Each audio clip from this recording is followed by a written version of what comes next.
So, tell me how souls travel in groups across lifetimes. Okay, so let me explain about soul group first for that. Okay, Hmm. see, the concept of soul group, it possesses that a collection of souls often referred to as soul family, जिसे हम soul family कहते हैं. ये Okay. Group में ना souls they will be always traveling in groups, इसीलिए उसको soul family कहते हैं और monads भी कहते हैं, where they travel together many lifetimes में, हर एक lifetimes में एक एक ग्रुप में वो travel करते रहते हैं.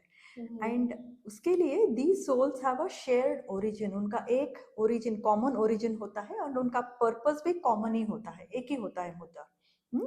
And they incarnate at different times in various roles as family members. कभी फ्रेंड बन के आते हैं, कभी लवर बन के आते हैं, कभी एडवर्सरीज बन के आते हैं. कभी कभी तुम्हें गुस्सा भी आता होगा, ये ऐसा क्यों, मेरे मम्मी ने ऐसा बोला मुझे. Sometimes it hurts even, no, because it all comes to help one another to learn and grow. Oh, अच्छा, that's interesting. और बताओ, like. ओके, डिटेल में बता देती हूँ. Yeah, detail में, थोड़ा detail में. See, the member of sol groups जो होते हैं ना, जो सोल ग्रुप में आते हैं, वो लाइक थिएटर के काम के जैसा होता है. थिएटर में तुम लोग एक काम करते हो, थिएटर में कभी कोई माँ बनती है, कोई बहन बनते हैं. उनका एक थिएटर में एक शो होने के बाद उनका रोल डिफरेंट हो जाता है. सो माँ जो बनी रहती है वो नेक्स्ट इसमें बेटी बनती है थिएटर शोज में. So basically it's like an artist. हाँ, it is in the same वे. तो एक फिल्म में एक रोल माँ का करते हैं, वो फिल्म हो जाने के बाद फिर नेक्स्ट इसमें थिएटर में अनदर रोल करते हैं. हमारा सोल भी it is in the same way. In one life time we perform as a student, फिर वही बड़े होके मदर हो जाते हैं. It is in the same way. बड़े होने के बाद नेक्स्ट लाइफ टाइम में we come as a different members. So those are all connected and those are called as soul family, soul groups. Here कोई boss बनते हैं, life long friend बनते हैं, या रोमांटिक पार्टनर भी हो सकते हैं. Okay, the familiarity and comfort you feel with the new acquaintance means कभी कभी ना तुम्हें किसी को देख के एकदम से अच्छा लगता है. You feel so close with someone. And कभी कभी ना किसी को देख के एकदम बिना कारण गुस्सा आ जाता है, बिना कारण डिसलाइक हो जाता है. क्यों? एक के साथ बहुत अच्छा लगता है, एक के साथ अच्छा नहीं लगता है. The means moment is the same but you feel your connection is different. ये सब कुछ जो होता है ना, you feel someone you just met are often attributed to the memories of past life. ये सभी पास्ट लाइफ के मेमोरीज होते हैं जिससे आपको एक अच्छा कनेक्शन देते हैं, या अच्छा मीन्स अच्छा वाला कनेक्शन नहीं देते. मीन्स किसी के साथ बहुत प्यार से रहो, किसी किसी के साथ अरे मुझे पता नहीं क्या हो रहा है, मुझे इसको देख के गुस्सा क्यों आ रहा है बिना कारण. All these are the imprints. Okay. So these are your past life connections with that soul group. So इसका डिटेल में यही होता है. It is just like a theater show. Okay, that's interesting. Okay, and here na the purpose they shared journey first. उनका main purpose, soul group का main purpose क्या होता है? It is to advance together. The lesson one member learns benefit the entire group. इसके लिए उनका एक purpose होता है, एक लर्न करो, पूरे ग्रुप के लिए हेल्प करो.